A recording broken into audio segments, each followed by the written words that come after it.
Buongiorno a tutti, benvenuti a questo evento dal nome Laboratorio di Co-Design, linee guida regionali per la redazione del piano triennale per la PA, per la pubblica amministrazione 2020-2022. Chiedo alla regia se può togliere la locandina così riusciamo anche a passare alla fase di streaming. Buongiorno a tutti e grazie per essere collegati. Sono Luca De Pietro, sono direttore dell'unità organizzativa e strategia ICT e agenda digitale della Regione Veneto.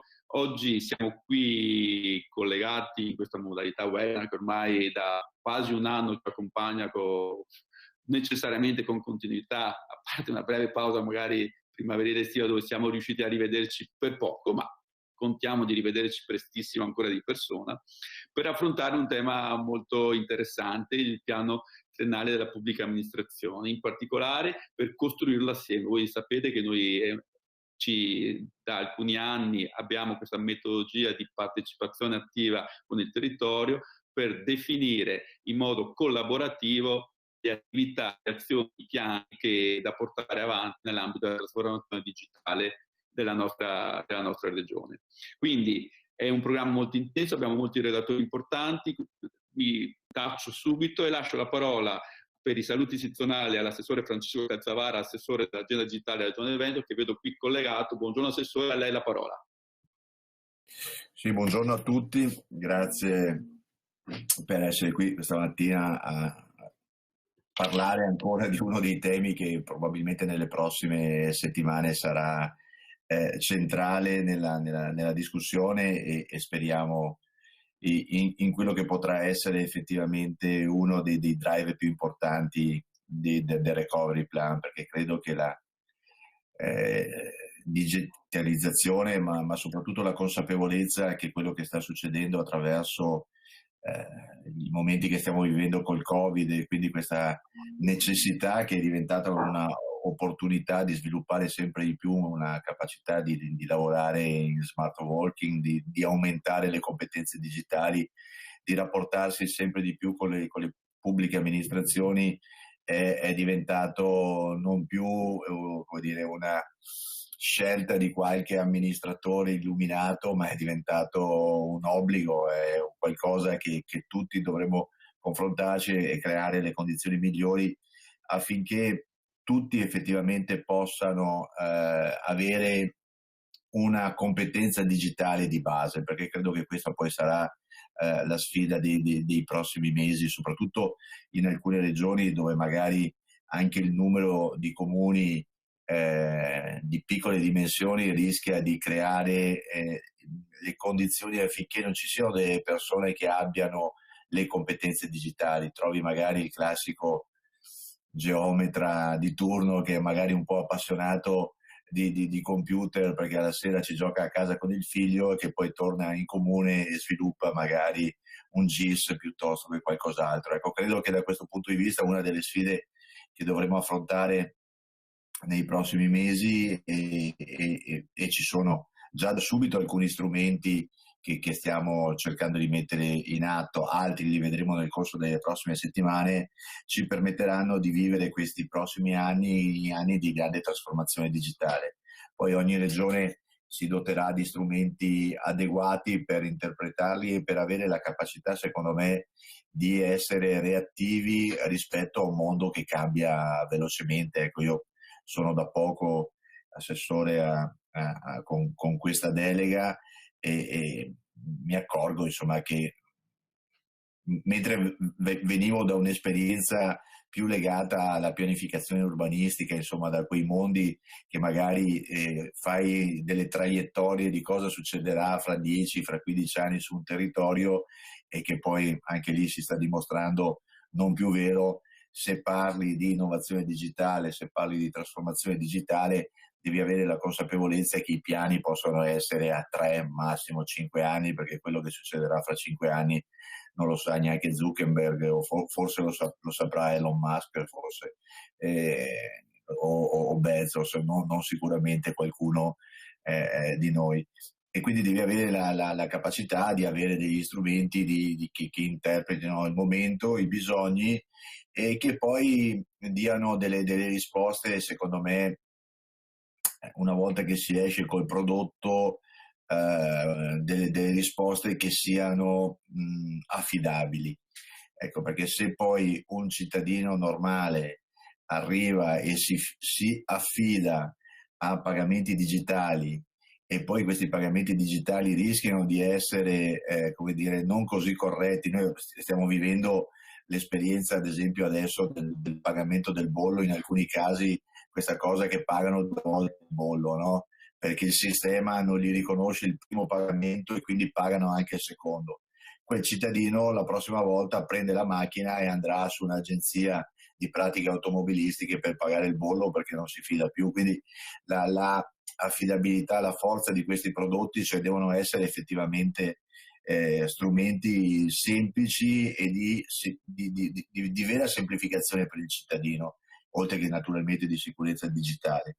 Su questo insomma, credo che la Regione, io eredito un lavoro fatto negli anni precedenti e quindi oggi c'è questa presentazione delle linee guida regionali del piano triennale per la pubblica amministrazione 2020-2022.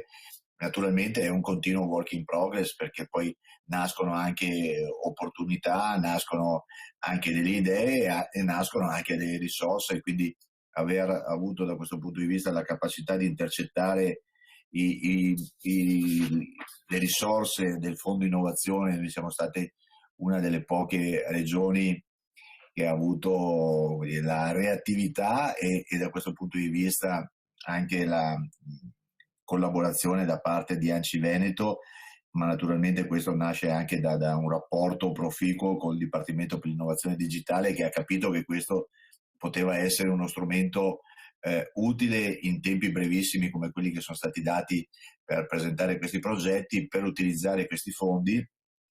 Il Veneto porta a casa circa 3 milioni e mezzo di euro che cercheremo naturalmente di riversare nelle amministrazioni locali, e io spero in particolar modo nei piccoli comuni, perché credo che la sfida sia lì. Insomma, il grande comune sicuramente qualcuno che parla di ICT c'è, ma nel comune da 3.000, da 1.500, da 2.500 persone l'ICT è l'ultimo dei problemi. Insomma, prima bisogna tentare di avere un vigile da mettere in strada prima di pensare alla digitalizzazione. Quindi questi sono strumenti che, attraverso l'aiuto della Regione e attraverso l'aiuto di chi fortunatamente, come ad esempio la sindaca di Nove, fa aggregazione e quindi diventa elemento di stimolo e di aggregazione anche di chi magari non è così attento a questi temi,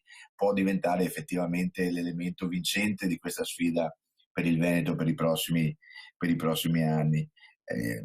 Noi abbiamo progetti in corso come MyPortal, MyPA, cioè cose che stiamo cercando di spingere sempre di più. Da questo punto di vista anche questo elemento di non poter andare in giro a farle vedere queste cose, perché credo che molte di queste cose meriterebbero, cioè, proprio una conoscenza fisica all'interno di momenti di confronto, in convegni, in modo da far vedere ai comuni proprio quali sono le operatività, quali sono i vantaggi e quali potranno essere in futuro i veri obiettivi di tutto questo lavoro.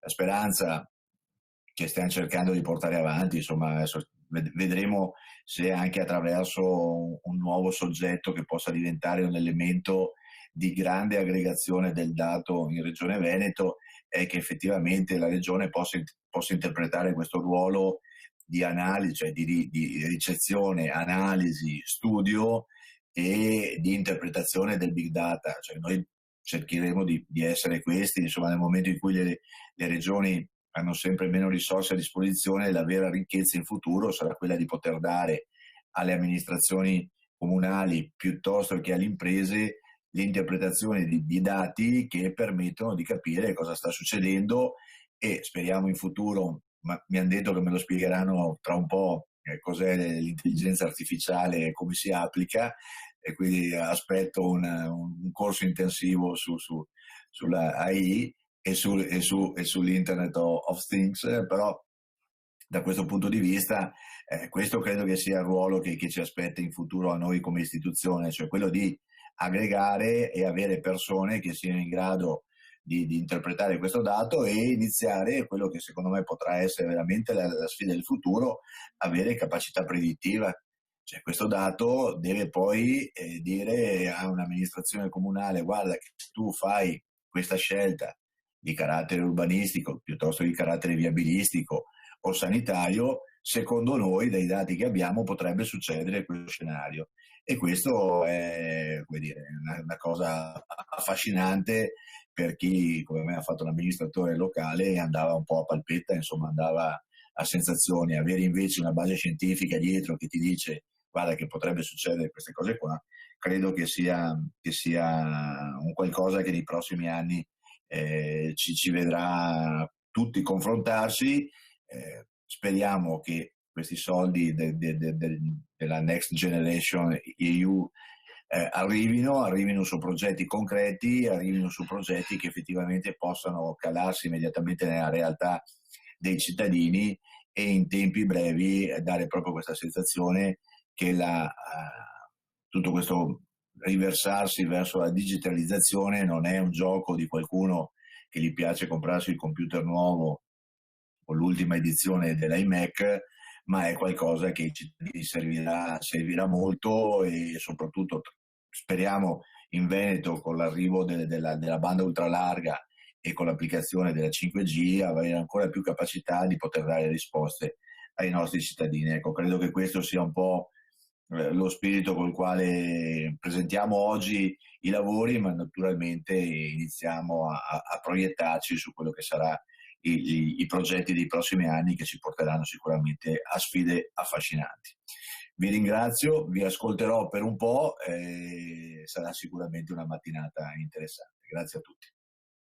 Grazie all'assessore Calzavara per gli spunti che ci ha dato, non solo tracciando traiettorie evolutive dal punto di vista tecnologico, su cui ovviamente il futuro ci vedrà tutti coinvolti, IoT, intelligenza artificiale, ma anche ribattendo due punti fondamentali. Il primo, quello dell'importanza di fare le cose assieme con il territorio, di creare dinamiche partecipative e aggregative in grado di fare scale e soprattutto di permetterci di affrontare queste nuove sfide assieme. E poi un punto che secondo me è veramente importante, che forse è un paradosso, un ossimoro, ma che è estremamente riflessivo.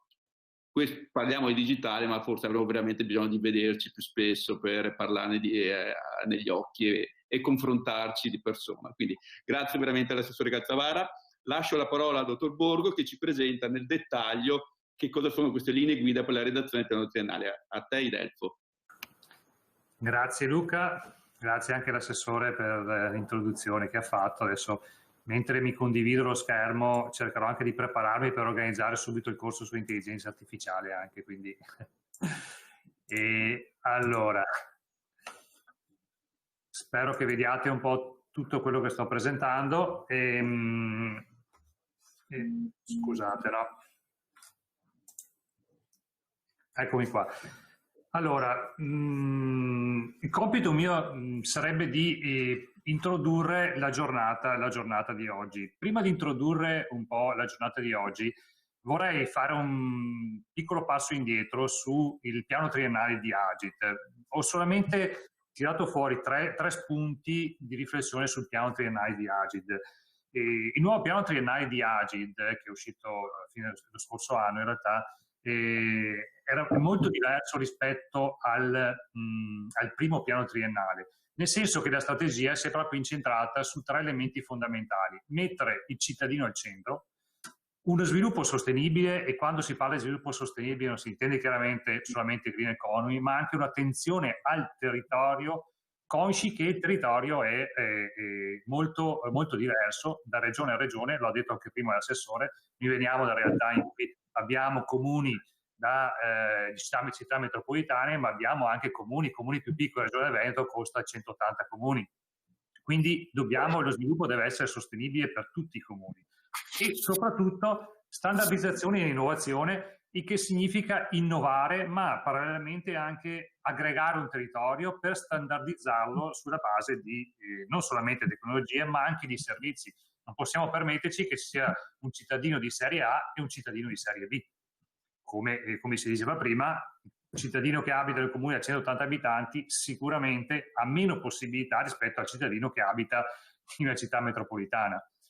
L'aspetto fondamentale del piano triennale di Agile è che però fa una forte focalizzazione sulle azioni cantierabili, che è proprio da questo spunto e soprattutto misurabili che noi abbiamo iniziato questo percorso di condivisione per aiutare il territorio a creare il proprio piano triennale. L'aspetto fondamentale e l'ultima riflessione che vorrei fare sul piano triennale sono i principi guida, che sono secondo me degli elementi interessantissimi che dovremmo tenerci sempre presenti a fianco sul monitor quando parliamo di digital transformation per la pubblica amministrazione. Io ne ho estratti solamente 4 fondamentalmente, no? Quindi li vedete un po' raggruppati lì. No? Il primo ovviamente è quello che forse qualcuno si metterà a dire perché penso che non ci sia un intervento che faccio in cui lo tiro fuori, è il concetto di once only, al quale ci aggiungo anche il concetto di data driven. Cosa significa? Significa che noi come pubblica amministrazione abbiamo un patrimonio enorme di dati, non sappiamo condividerlo, ma soprattutto non sappiamo utilizzarlo nel momento in cui dobbiamo erogare un servizio per la pubblica amministrazione. E questo è un aspetto fondamentale sul quale dovremo basare tutta la nostra strategia dei nostri piani triennali.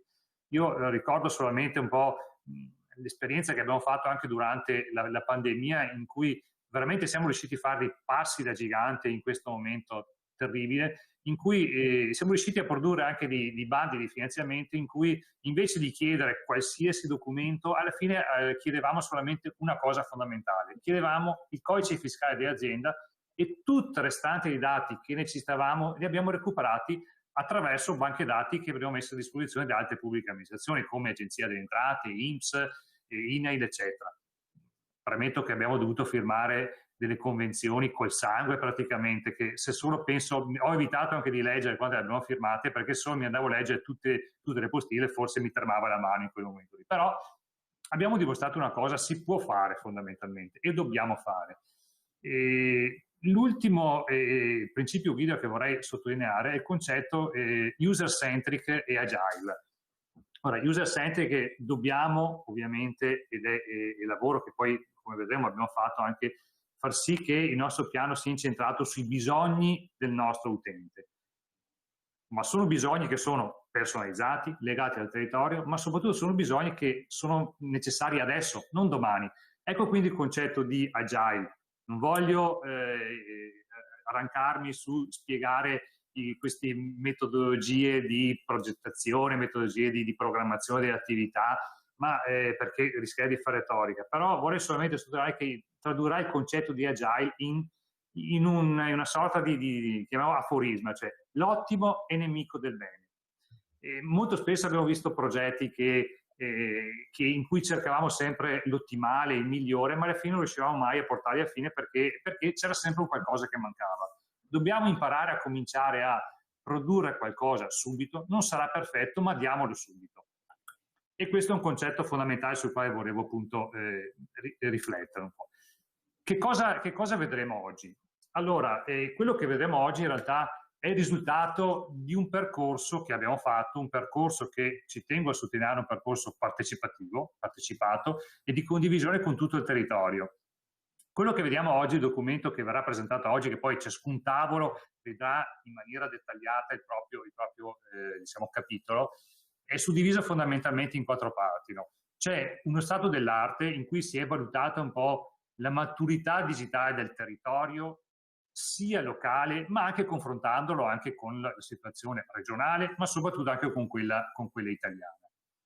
Su questo che cosa sono stati, che cosa abbiamo derivato? Ne abbiamo derivati fondamentalmente gli obiettivi, a partire ovviamente dai concetti della trasformazione digitale proposti dal piano triennale e dalla nostra anche agenda digitale, per poi rilevare che cosa? Rilevare i reali bisogni del territorio. Quello che dicevo prima, siamo un territorio fortemente diversi, ognuno ha una propria particolarità, ognuno ha delle proprie esigenze. Ed è importante che questi fabbisogni siano proprio intesi come qualcosa che è necessario in quel momento e in quel specifico territorio, dal quale appunto ne abbiamo traguardati che cosa?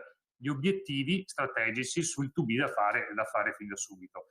Da questi chiaramente siamo arrivati dagli obiettivi alle azioni cantierabili, tenendo presente ovviamente che queste azioni cantierabili sono state desunte dai fabbisogni che ne abbiamo visto precedentemente, ma soprattutto anche da un confronto con quello che sono i documenti principi sui quali poi abbiamo basato anche questo studio. Documenti principi che ovviamente fa parte sia il piano triennale di Agile, ma anche l'accordo quadro per la crescita e cittadinanza digitale che abbiamo firmato assieme con Agid nel 2019, su cui abbiamo dettagliato l'impegno che ci mettiamo noi, ma anche l'aiuto che viene anche da parte anche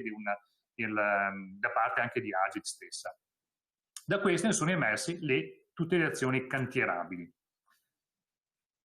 Ovviamente, giusto per entrare un po' più in dettaglio, questo percorso è stato fatto nell'arco del 2020 da una campagna di condivisione nel quale la Regione, insieme con tutto il territorio, ha interagito attraverso questi strumenti che noi vediamo. Siamo partiti ovviamente da un questionario, sono stati redatti 9 questionari, ognuno per ogni ambito strategico che avevamo individuato ovviamente. Sto parlando di ambiti che sono coerenti con il piano triennale, stiamo parlando di identità, pagamenti, servizi al cittadino, sicurezza, interoperabilità, eccetera, eccetera. Questi sono stati diffusi attraverso i gruppi di approfondimento, che sono quei gruppi che gli esperti del territorio hanno portato a casa, li hanno affrontati a casa e hanno risposto ovviamente a questi questionari.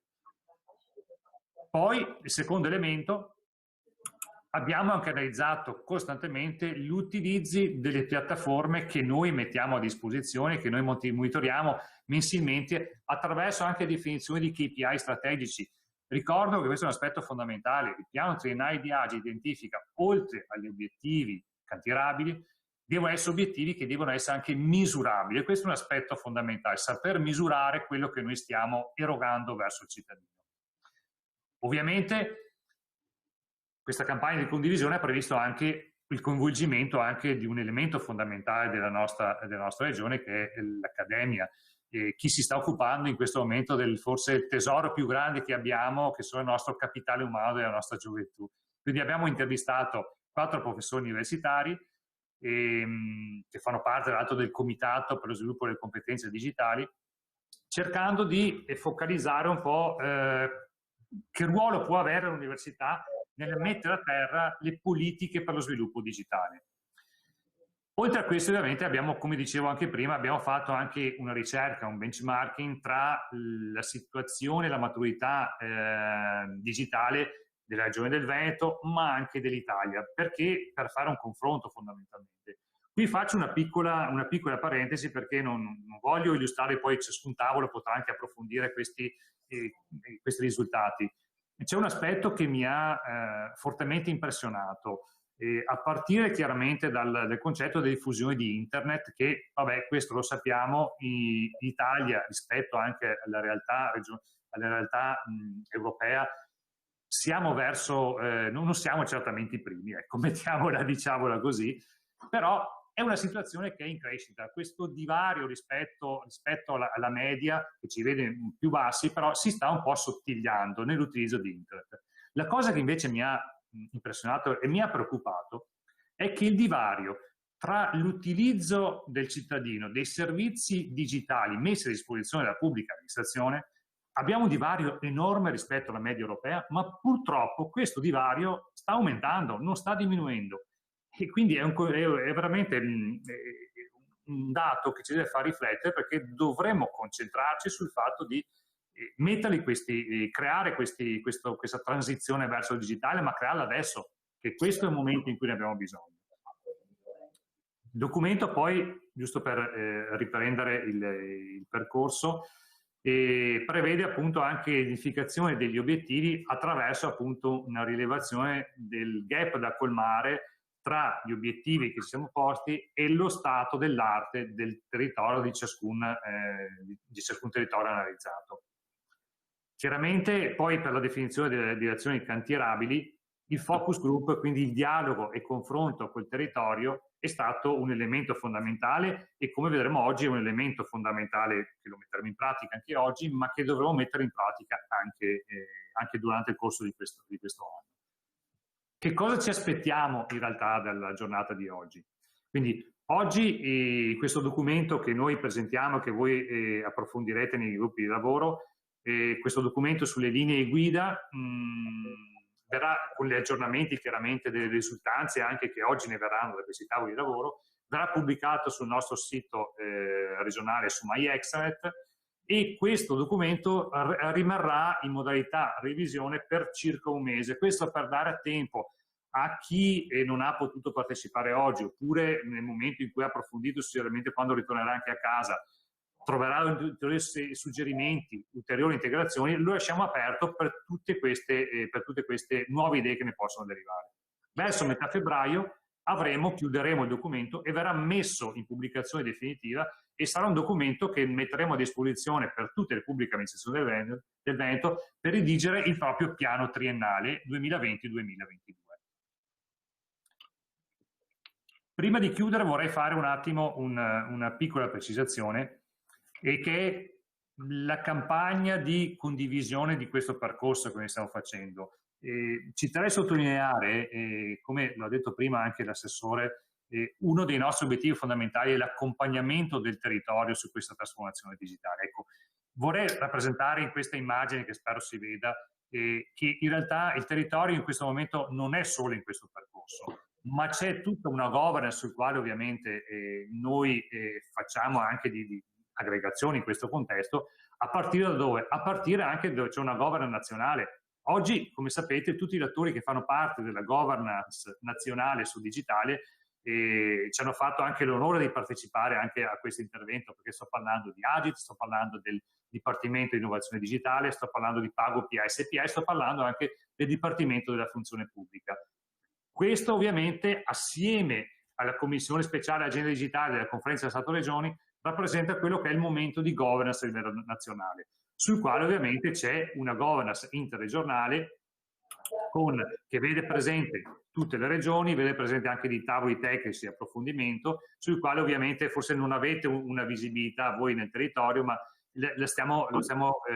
partecipiamo noi a questi tavoli.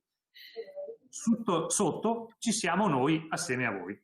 C'è la governance a livello regionale, coordinato ovviamente dalla nostra direzione, della direzione ICT, che fa parte appunto con i comitati guida e centri di competenza, che fa la governance, diciamo, ad alto livello.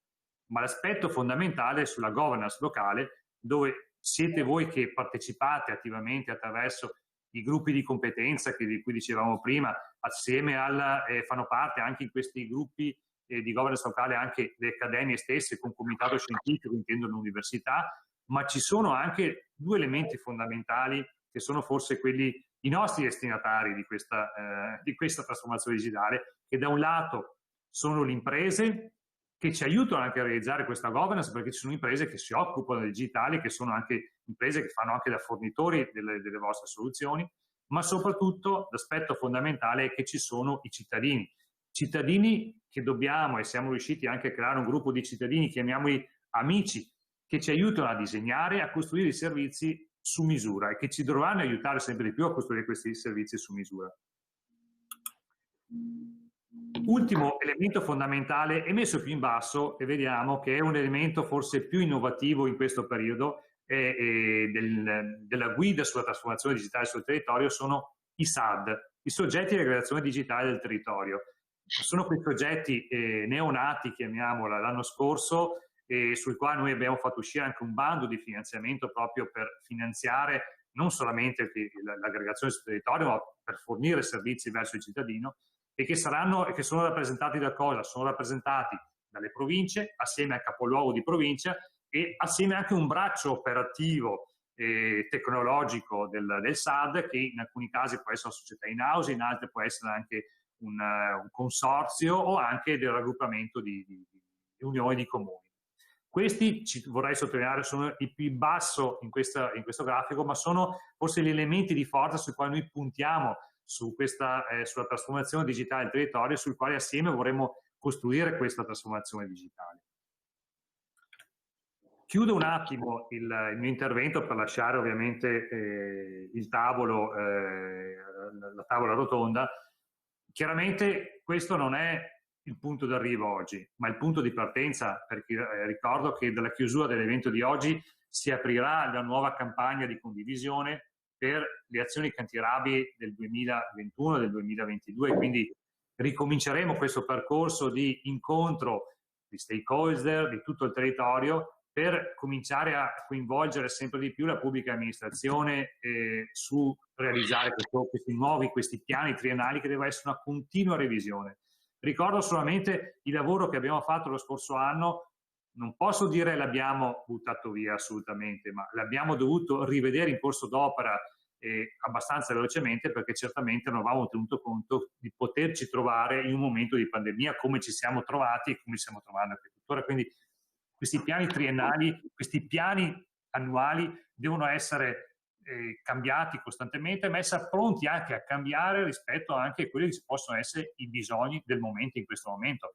Tenendo conto che quello che vorrei sottolineare ulteriormente è che dobbiamo ampliare sicuramente la collaborazione con l'Accademia, dobbiamo investire nel nostro capitale umano sempre di più e dobbiamo farlo sulla base anche delle esigenze di un territorio fondamentalmente, un territorio inteso come i nostri cittadini ma anche inteso anche come le nostre imprese. L'aspetto fondamentale poi è che non dobbiamo ricordarci che il nostro territorio è fatto anche di imprese, è fatto da territori di imprese che si occupano anche di ICT e che assieme a loro dobbiamo costruire questa trasformazione digitale. E ovviamente non dimenticandoci della collaborazione con i cittadini, perché poi sono loro gli utenti finali. Se creiamo dei servizi che sono inutilizzabili, non è colpa del cittadino che non sa usare il computer o lo strumento digitale, ma siamo noi che non siamo in grado di creare dei prodotti ad uso e consumo dei nostri cittadini. Io chiudo solamente con un ultimo diciamo, aforisma che non è mio ovviamente, ma è di Frankie Ruse, che diceva che c'è un solo modo, ci sono molti modi per andare avanti, ma c'è un solo modo di star fermo. E con questo quindi do il via a questo percorso che non ci dovrà mai vedere fermi. Grazie ancora per la partecipazione e lascio alla tavola rotonda la prosecuzione. Grazie a Idelfo per questa panoramica in cui ci ha illustrato chiaramente i principi guida del piano triennale, le azioni che vogliamo fare in questa sessione di oggi e anche ci ha in qualche modo introdotto il tema un po' della tavola rotonda, questa governance multilivello che è un tassello fondamentale. Non esiste un piano senza un modello attuativo. E questo modello attuativo ovviamente vede in gioco tantissimi soggetti, soprattutto soggetti che hanno ruoli e competenze diverse. Io proverei a velocizzare un po' questa tavola rotonda, cominciando direttamente con il dottor Avenia del Dipartimento per la Trasformazione Digitale, con Adriano, che ringrazio per essere qui, per chiedergli una delle iniziative. Il Dipartimento sta portando avanti iniziative molto importanti, anche il Dipartimento è una struttura nuova di fatto perché non esiste da molto e ha condensato esperienze in essere dal team digitale non soltanto, portando iniziative molto importanti, tra cui quello del Fondo Innovazione. Quindi se ci fa una panoramica un po' delle iniziative che il Dipartimento per l'Innovazione Tecnologica sta portando avanti e che cosa pensate anche per il prossimo anno e che cosa state anche progettando magari per il Recovery Fund. A te Adriano. Buongiorno a tutti, grazie Luca della parola, grazie alla Regione Veneto per l'organizzazione, per l'invito e per l'organizzazione di questo evento che sicuramente è importante e che è auspicabile che ci siano questi eventi che aiutano fondamentalmente il nostro Dipartimento, Agid, per avere strumenti di confronto utili con il territorio. Porto anche saluti di Paolo De Rosa che diciamo, purtroppo ha avuto un impegno con il ministro urgente, quindi non ha potuto partecipare. Allora, venendo al tema, volevo innanzitutto ho preparato qualche slide, volevo condividere con voi per diciamo, guidare quello che è il mio intervento. Innanzitutto mi preme dare un quadro d'insieme, la visione strategica del Dipartimento per la realizzazione della trasformazione digitale del Paese. In questa slide diciamo, abbiamo raffigurato quelle che sono diciamo, principali tematiche e strategie di interesse contenute all'interno del piano triennale. Ovviamente non mi soffermo su queste, saranno chiaramente oggetto di approfondimento successivamente anche nelle varie sessioni, però è importante richiamare alcuni aspetti, in particolare che tutto quello che noi realizziamo è finalizzato ad erogare servizi a cittadini e imprese che devono essere in ogni aspetto nella definizione di queste strategie al centro nella definizione appunto di servizi che noi eroghiamo, che sono pensati per essere utilizzati da cittadini e imprese. Quindi a questo diciamo viene accompagnato il tema delle competenze digitali, chiaramente di identità digitale, e quello che diciamo noi stiamo sviluppando di fatto è paragonabile a quello che è un sistema operativo, no? A noi ci piace parlare di sistema operativo del paese, noi stiamo realizzando il sistema operativo perché il sistema operativo, perché proprio il sistema operativo? Deve essere affidabile, sicuro e soprattutto deve nascondere la complessità tecnologica che c'è per rendere appunto affidabili e sicuri i servizi che vengono costruiti sopra appunto questa piattaforma e deve abilitare che cosa? La realizzazione di servizi che possano essere facilmente utilizzabili da parte di cittadini ed imprese. Noi nascondiamo la complessità per rendere servizi semplici e accessibili, facilmente fruibili da parte di cittadini ed imprese. Le tematiche sono tante, sono complesse, molte di queste di fatto rappresentano progetti che partono diciamo, da alcune strategie a livello centrale, nazionale, ma che richiedono il coinvolgimento di tutti gli attori che sono principalmente tutte le pubbliche amministrazioni sul territorio e quindi ecco che insomma con questa occasione ribadiamo il nostro interesse affinché insomma la trasformazione digitale possa ripartire effettivamente dal territorio, quindi da eventi anche come questo che ci consentono di comunicare nei confronti degli enti che si trovano sul territorio, perché poi la pubblica amministrazione ha un ruolo fondamentale nella crescita del paese. Molte iniziative che sono partite dalla pubblica amministrazione poi sono entrate in maniera pervasiva all'interno della società e hanno consentito chiaramente una crescita, una distribuzione della ricchezza sul territorio. Però diciamo per fare questo, ecco, come anticipava il dottor Borgo, è necessario comunque un modello di governance multilivello.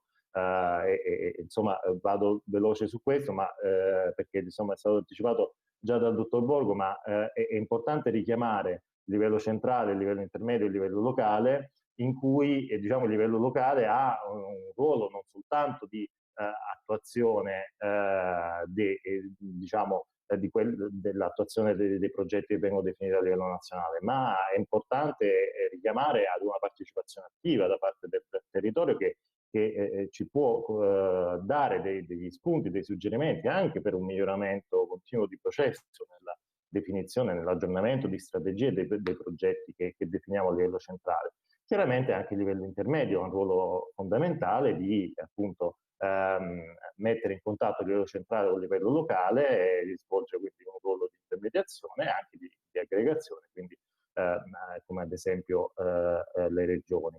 E ci supportano il livello centrale che definisce strategie, linee guida, strumenti. Il nostro compito è anche quello di supportare l'attuazione da parte degli enti locali, no? Fornendo anche approcci comuni, condividere esperienze a volte, no? Anche, e fornire degli strumenti, chiaramente strumenti che possono essere sia diciamo, tecnici ma anche finanziari in alcuni casi. Quindi vengo un po' alla tua domanda, Luca, che cosa stiamo facendo da un punto di vista di strumenti finanziari per supportare i comuni e la pubblica amministrazione nell'adozione della transizione al digitale.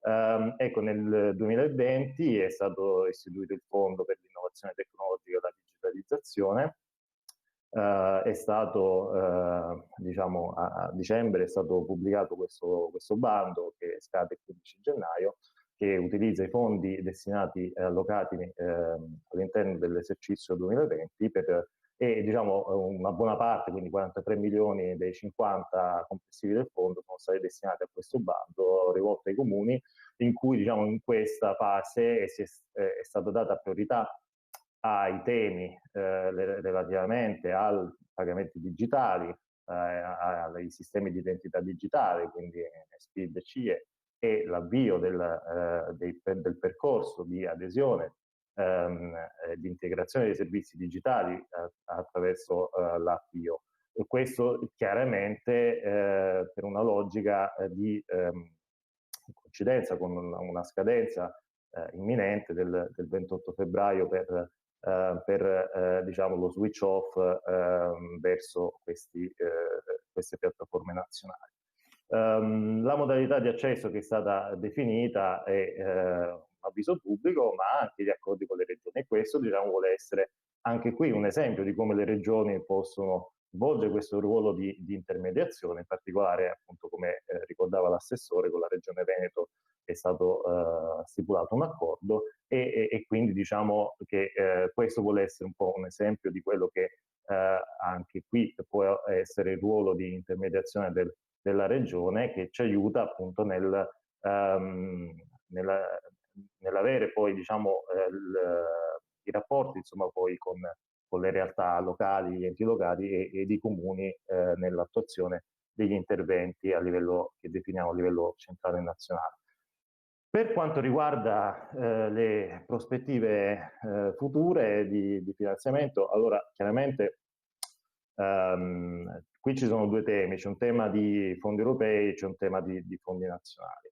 Allora, sul tema dei fondi nazionali, ecco, la novità di questi giorni è che nella legge di bilancio per l'esercizio 2021 questo fondo per l'innovazione tecnologica e la digitalizzazione è diventato permanente. Quindi non solo diciamo, sono stati destinati ulteriori 50 milioni per il 2021, ma questo fondo sarà rinnovato in automatico, ecco, quindi diventa permanente, quindi non sarà necessario in ogni legge di bilancio dover di nuovo prevedere una norma specifica, e quindi questo diciamo dà stabilità a questo intervento ed è sicuramente una misura molto importante. Da un punto di vista della programmazione dei fondi europei, ecco, chiaramente ci troviamo in un momento cruciale, perché chiaramente è terminata la programmazione 14-20, ovviamente diciamo, i progetti che sono in corso a valere di quella programmazione possono proseguire e concludersi fino al 2023, ma siamo nel pieno della programmazione, della progettazione del settennato che è appena iniziato. No? E nell'ambito di questa programmazione dei fondi europei, ecco, chiaramente il fondo principale di cui ovviamente sentiamo tutti parlare è il Recovery Fund, o meglio detto Next Generation EU. Ecco, su questo siamo coinvolti, partecipiamo attivamente ai tavoli di definizione dei progetti e questo ovviamente insieme ad Agid e PagoPA. E stiamo supportando il governo e siamo confidenti nella definizione di progetti che poi questi fondi saranno destinati e consentiranno l'accelerazione dei progetti che sono i progetti previsti all'interno del piano triennale. Quindi ecco, diciamo, la nostra proposta andrà e va in questo senso di accelerare i progetti relativamente appunto ai temi che abbiamo visto all'inizio della slide, quindi infrastrutture, dati, interoperabilità, servizi, piattaforme digitali nazionali.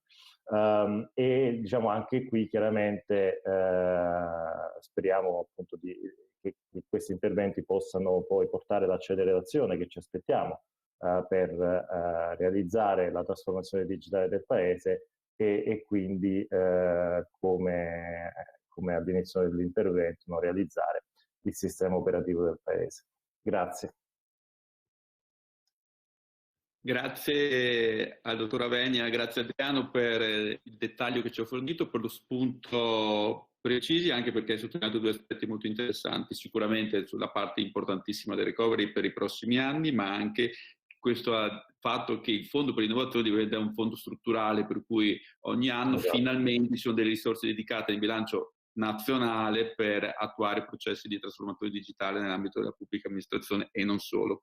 Tendo a precisare, come hai detto tu prima, l'ha ripetuto all'inizio il nostro assessore, che la Regione Veneto è tra le 6 regioni che hanno fatto l'accordo con il Ministero, e proprio ieri è arrivata una circolare di ANCI Veneto a tutti i comuni in cui si dispiegavano le modalità di adesione, e come soggetti aggregatori non soltanto noi mettiamo a disposizione le nostre competenze, ma anche le nostre piattaforme abilitanti. Quindi oltre alle risorse nazionali c'è la possibilità per tutti i comuni del Veneto di aderire sottoscrivendo l'accordo con le piattaforme abilitanti, se non ne hanno altre ovviamente, che mette a disposizione gratuitamente la Regione Veneto, in modo tale da velocizzare questi percorsi di adesione a SPID, a PagoPA e alla PIO, e quindi rispettare anche gli obiettivi che il fondo prevede per il 28 febbraio e anche per il 31 dicembre dell'anno prossimo. Passerei adesso invece la parola al sindaco del Comune di Nove, a Raffaele Campagnolo, che ringrazio di essere qui anche lei oggi, perché tra le iniziative che stiamo portando avanti in questo momento ce n'è un'altra in questa governance multilivello e multiistituzionale che in realtà fa sempre capo al governo, ma in questo caso a un altro dipartimento della funzione pubblica, che riguarda più l'empowerment e il rafforzamento organizzativo delle pubbliche amministrazioni, in particolare dei comuni sotto i 5.000 abitanti, in cui noi abbiamo chiesto, in collaborazione con ANCI Veneto, di presentare un progetto e siccome il target dei destinatari erano i comuni sotto i 5.000 abitanti, in questo caso il Comune di Nove si è gentilmente offerta, la ringraziamo veramente, di fare da soggetto aggregatore con il nostro supporto e quello di ANCI Veneto. E grazie ancora, perché questo progetto sta andando molto bene. Abbiamo già superato 150 comuni che, se non ricordo male, ma non ho gli ultimi numeri sotto mano, che hanno aderito, e fra una settimana lo presenteremo al Ministero.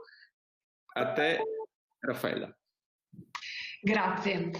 Parto con un ringraziamento particolare alla Regione, perché aggregarsi fra comuni è possibile laddove c'è il fattore aggregante, e in questo senso la Regione ha dato la possibilità di muoverci fondamentale. Per quanto riguarda il mio intervento, se da una parte, in linea con tutto quello che è stato detto, sottolineo quanto si senta anche dal basso l'esigenza, da parte dei piccoli comuni in particolare, di pensare assieme, di coordinarsi, di fare squadra, di risolvere con uno sguardo complessivo, ecco, i problemi o affrontare le sfide. Dall'altro, ecco, colgo l'invito del dottor Avenia di essere attivi come livello locale, come livello basso, ecco, nella compartecipazione a questa progettazione, nel mettere il focus su due aspetti in particolare. Il primo è che la consapevolezza dal basso dell'importanza della trasformazione digitale non sempre c'è. In particolare, e so che è paradossale dirlo, ma è questo quello che stiamo vivendo, in un momento di emergenza, laddove la tecnologia è vista ed è sentita come un ostacolo alla relazione. Quindi il primo spunto che vi do è questo: non diamo per scontato che gli strumenti tecnologici siano visti come opportunità. Questo va accompagnato, va insegnato, va mostrato, va trasmessa l'importanza di viverli come un'opportunità. Altrimenti il rifiuto e la tendenza a tornare all'abitudine, voglio dire, la difficoltà di cambiamento la ritroviamo, ed è umana e normale, ecco.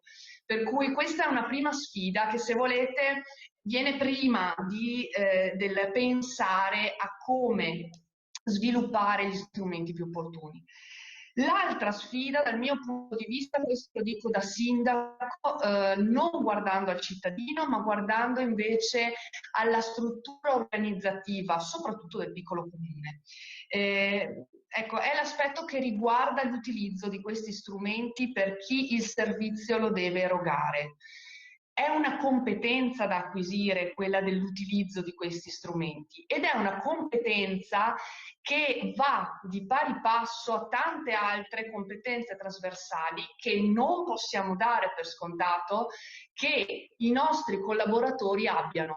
Quindi l'altro spunto che vorrei dare è facciamoci attenti a quello di cui il dipendente pubblico, il collaboratore all'amministrazione ha bisogno di acquisire come conoscenza e competenza per poter utilizzare questi strumenti che possono essere i più all'avanguardia possibili, ma se non sappiamo l'importanza che hanno, e riprendo il punto di prima, e come utilizzarli, veramente li vuol dire sprechiamo, perdiamo un'occasione importante. Ecco, quindi l'invito invece da parte mia ai colleghi sindaci è quello di cogliere questa occasione per farci attenti alle necessità dei cittadini da una parte, alle necessità dei nostri collaboratori dall'altra e di essere fattori facilitanti. Questo è quello che vorrei fare e che, diciamo, lo spirito con cui vivo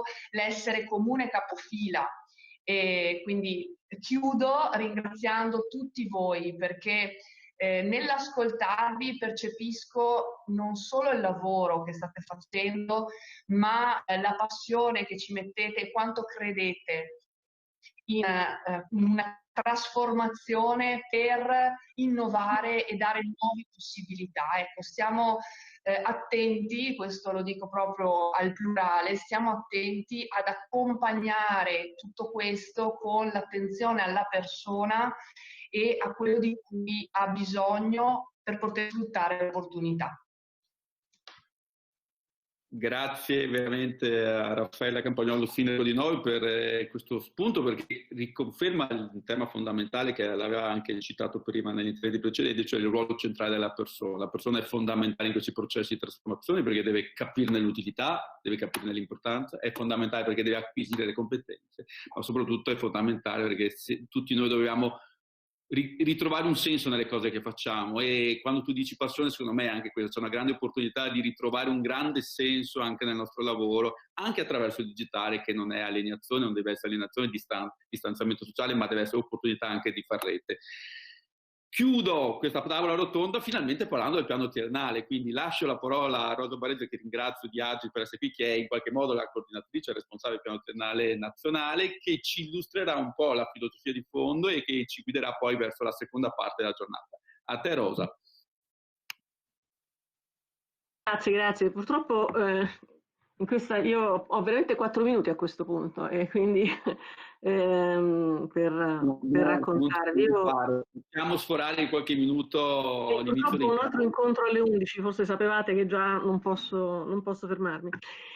Quello che io dicevo era, la nostra storia è stata come... intanto vi ringrazio moltissimo, cercherò di sintetizzare il mio intervento il più possibile. Io credo che stiamo andando esattamente nella direzione del piano triennale, e cioè è questo quello che volevamo fare.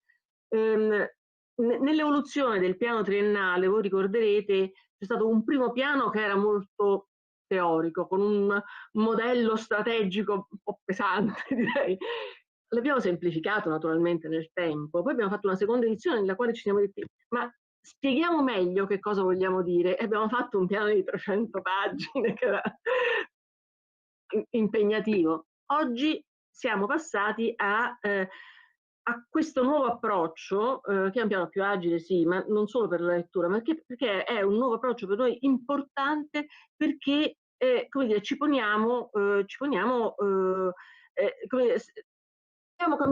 cambiamo prospettiva, cioè ci poniamo dal punto di vista degli obiettivi. Quali sono gli obiettivi del piano?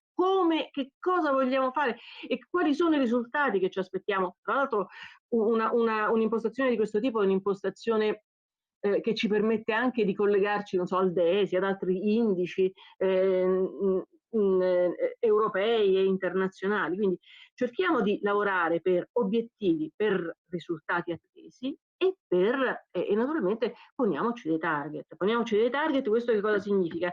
Significa anche che le linee di azione sono serventi ai target, non è necessario andare specificamente a misurare, come nei casi precedenti, il raggiungimento della singola linea di azione. Noi costruiamo insieme, e questo significa anche, come dire, costruiamo insieme una serie di azioni che ci permettono di raggiungere quel target. E se la specificazione indicata non è quella, ma è un'altra che ci viene suggerita, per esempio appunto dal territorio, va bene lo stesso, diciamo, cerchiamo di raggiungere il target. E allora in tutto questo, diciamo, in tutta questa organizzazione, qual è la governance? Che voi vedete nell'ultimo capitolo, qual è la governance che abbiamo proposto? Abbiamo proposto una governance mette al centro i territori, mette al centro i territori, ed è il primo punto che voi vedete sul capitolo della governance. Di competenze digitali, è fondamentale naturalmente, è trasversale a tutto il tema delle competenze digitali, che sottolinei il ruolo, dia importanza al ruolo dei responsabili della transizione digitale, sul quale stiamo lavorando molto, vi assicuro che stiamo lavorando anche con iniziative di formazione, iniziative di condivisione, che poi vi verranno illustrate anche all'interno dei laboratori, e poi lavoriamo sul monitoraggio. Di nuovo, misuriamo le azioni. Noi abbiamo monitorato, inizialmente misuriamo più che le azioni, stiamo costruendo delle baseline individuando le fonti da cui trarre i dati, per poi mettere in comune questa metodologia di misurazione. Questione di un mese e mezzo, ecco, abbiamo già fatto il primo monitoraggio con i target al 2020, li mettiamo a disposizione e subito dopo ci aspettiamo un confronto e di nuovo un'alimentazione con feedback reciproci di questo sistema di monitoraggio. Questo significa che tutta la pubblica amministrazione lavorerà a costruire insieme le linee di azione e gli obiettivi. Diciamo, questo è il senso del piano. Noi quest'ultimo piano lo abbiamo realizzato coinvolgendo anche le regioni, da cui abbiamo avuto una serie di indicazioni, non solo le pubbliche amministrazioni centrali, ma anche le regioni, da cui abbiamo avuto una serie di indicazioni, quindi alcune cose sono state proprio modificate. Per esempio, il tema dello smart working è stato proprio proposto dalla Regione Piemonte e quindi l'abbiamo inserito, quindi abbiamo accettato anche tutte le indicazioni. Ecco, questo è il senso. Quindi io sono felicissima di questa iniziativa, perché va esattamente nella direzione che noi speravamo di poter cioè la direzione, insomma, speravamo di poter costruire, e noi abbiamo molto da imparare da voi, quindi il vostro lavoro sarà per noi un input per il prossimo piano, che attenzione, noi stiamo cominciando a rifarlo, quindi vi tormenteremo tra un paio di mesi, vi tormenteremo di nuovo. Ora vi saluto, purtroppo devo andare, molti auguri e grazie per l'invito e molti auguri per il vostro lavoro e veramente complimenti. Grazie Rosa, e anche grazie della minaccia che ci hai fatto, cioè noi stiamo lavorando al piano ma voi già stai facendo quello nuovo, quindi è un processo ricorrente che ci dobbiamo inseguire, speriamo virtuoso e non vizioso, no? A parte le vostre ringrazio tutti i relatori questa mattina, quindi adesso inizia la seconda parte, vi dividerete e ognuno si è iscritto in alcuni tavoli, ognuno ha ricevuto un link per accedere. Chi non ricorda il link può guardare nella pagina di MyExtranet e trovare tutti i dettagli. Ringrazio ha un coordinatore e un gruppo, uno staff che lo segue, quindi ha un coordinatore, ha un referente di Agile, e ringrazio Agile per aver messo a disposizione del proprio personale per animare e dare una competenza specifica a questi tavoli, e poi ha una persona è un referente regionale che li sopporta. Quindi auguro a tutti buon lavoro, noi ci ritroviamo in sessione plenaria verso le 12:05, visto che abbiamo perso qualche minuto, e vi auguro veramente una buona attività interattiva e partecipativa sulla costruzione, in particolare delle azioni cantierabili. Buon lavoro a tutti, buona giornata, ci vediamo alle 12.